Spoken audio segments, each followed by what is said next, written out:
son second championnat d'Europe de boxe. Il rencontre dans quelques heures l'Espagnol champion d'Europe en titre, Poli Diaz, l'idole de tout un peuple. Simoes se concentre, il veut battre Diaz et prouver à la France qu'il est un vrai champion. 13 h, l'heure de la pesée. Le Bordelais monte en premier sur la balance.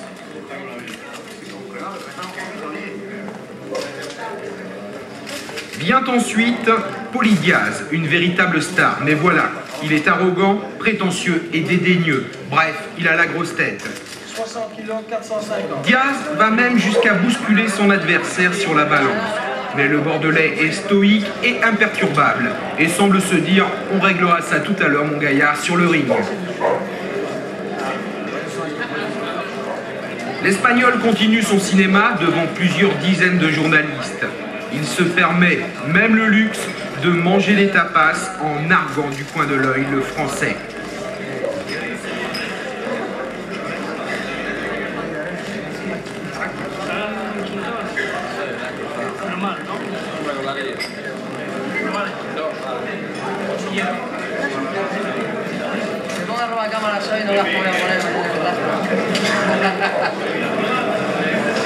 Simoes rigole.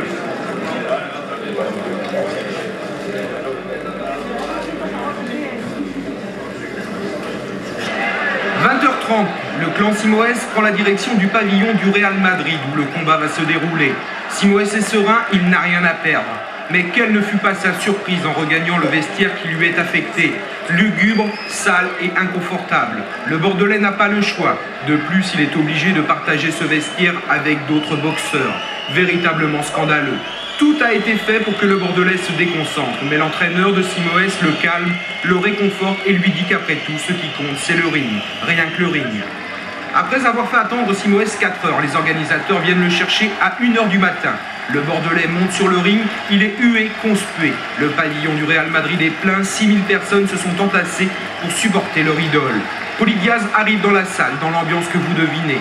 Grand cinéma de l'Espagnol sur le ring, mais ça n'étonne plus le Français, cela le fait plutôt sourire.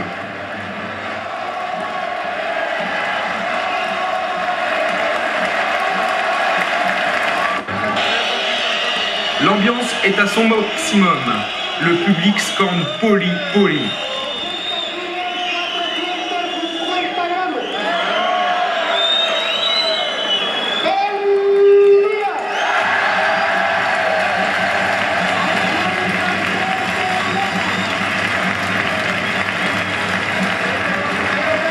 Poli Diaz, en peignoir noir et rouge, continue son cinéma. Et le public le scande. Le combat commence enfin. Après le traditionnel round d'observation, Diaz, véritablement déchaîné et survolté, va foncer sur le Français.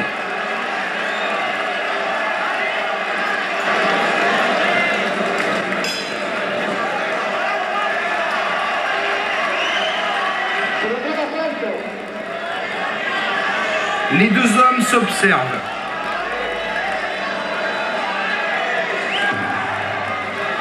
Mais Poli Diaz, supporté par son public, commence à donner des coups. Simoes ne peut qu'encaisser. Les 3 premiers rounds sont véritablement à l'avantage du fantasque espagnol, qui n'hésite pas, en ce début de combat, à provoquer son adversaire en lui faisant des grimaces et des gestes bien souvent déplacés, il est vrai.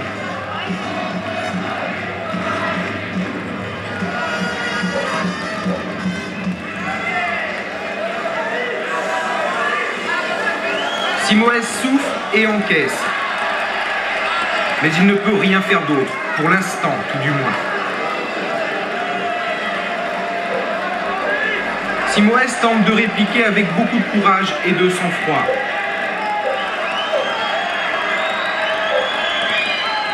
Et ce n'est pas les incidents dus à des photographes surexcités qui perturbent le Français. Mais Diaz continue à avancer.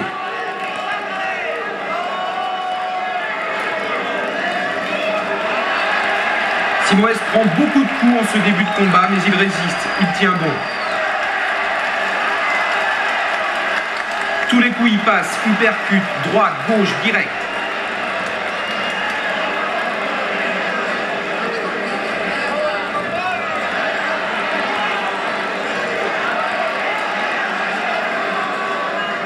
ce début de combat, Alain Simoes attend avec beaucoup d'impatience le son du gong qui marque la fin de chaque round.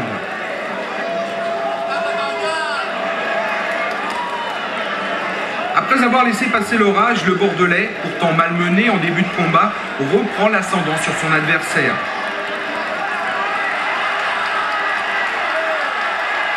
Le combat atteint par moments une violence extrême.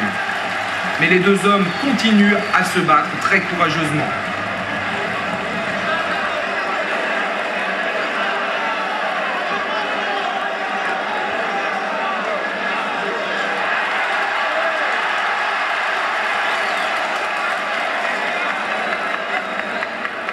Par moments, le Bordelais est prêt à mettre un genou à terre, mais il tient bon.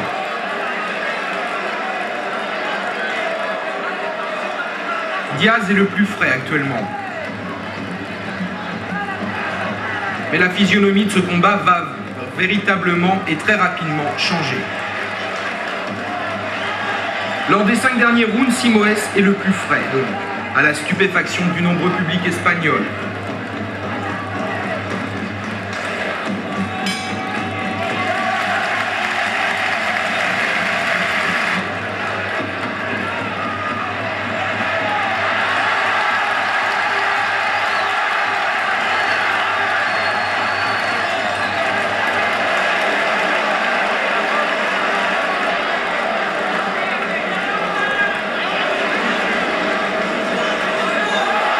Les coups du fantasque espagnol font mal. Mais Simoes réplique avec beaucoup de précision. Il provoque à son tour son adversaire en lui faisant quelques gestes.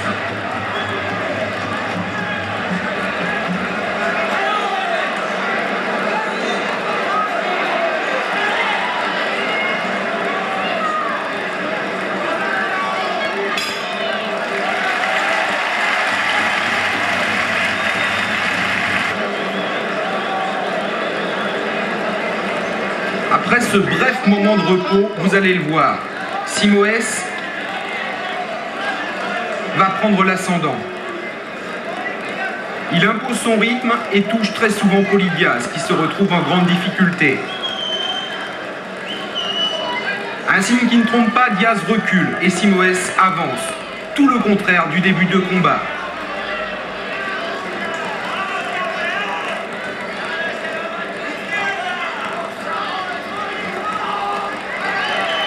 Par moments, ce championnat d'Europe atteint une violence extrême. Droite, gauche, uppercut, crochet. Bref, tous les coups de la boxe y passent.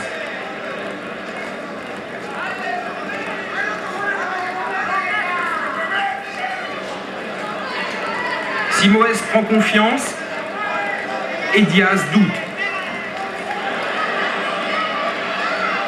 L'Espagnol prend de plus en plus de coups.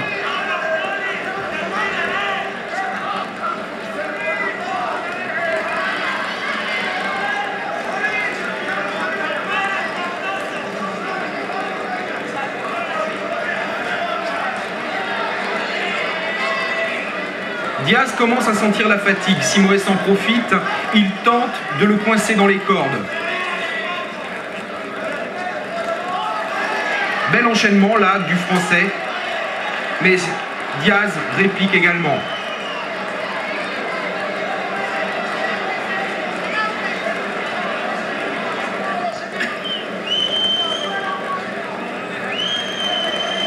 Vous le voyez, l'Espagnol est exténué. Et superbe enchaînement du français.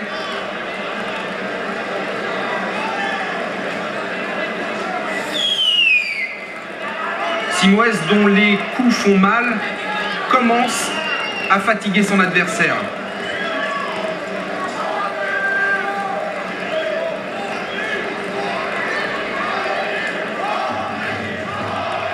Malgré le nombreux public madrilène, tout acquis à la cause de Diaz, Simoes se bat très courageusement. Il continue à donner des coups.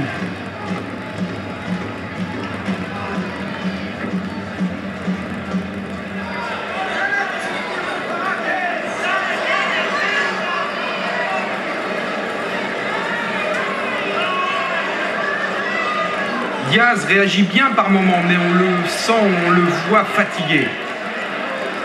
Ses coups n'ont plus la même précision qu'en début de match. On le voit bien sur ces images, Simoes est le plus fringant, le plus frais. Diaz commence à s'accrocher à son adversaire. Et là, Alain, quelque peu emporté par sa fougue, frappe Diaz après le gong. Et là, regardez bien ces images.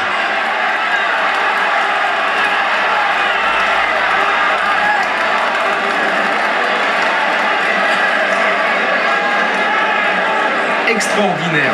Les deux hommes ne se font aucun cadeau. Ça passe ou ça casse.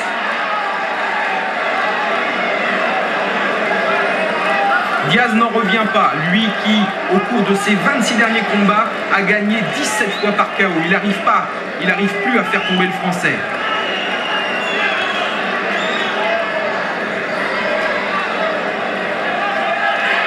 Les deux boxeurs prennent énormément de coups.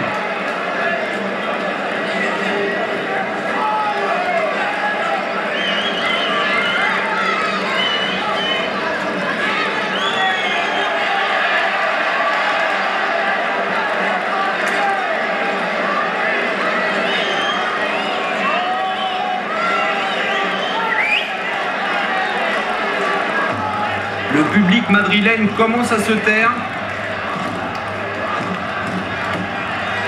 et reconnaît le talent du Français. Diaz va même jusqu'à plier un genou lors du 11e round, à la suite d'un superbe crochet au foie.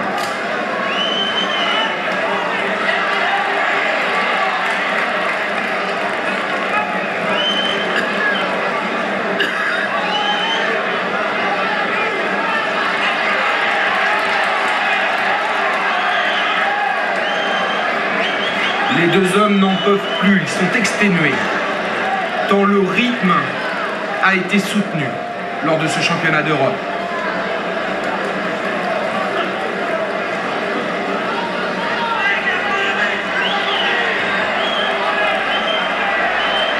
Alain Simoes trouve les ressources nécessaires pour inquiéter en ce fin de round l'Espagnol.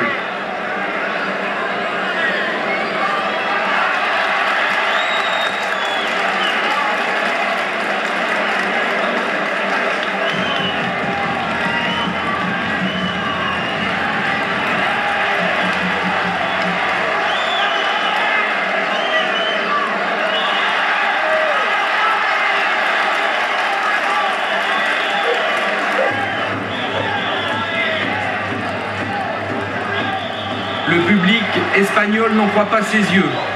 Simoes, qui était au début de ce combat un simple challenger et qui devait, selon les médias espagnols, tenir 3 rounds, se défend fort bien et après avoir laissé passer l'orage, inquiète très sérieusement le fantasque espagnol.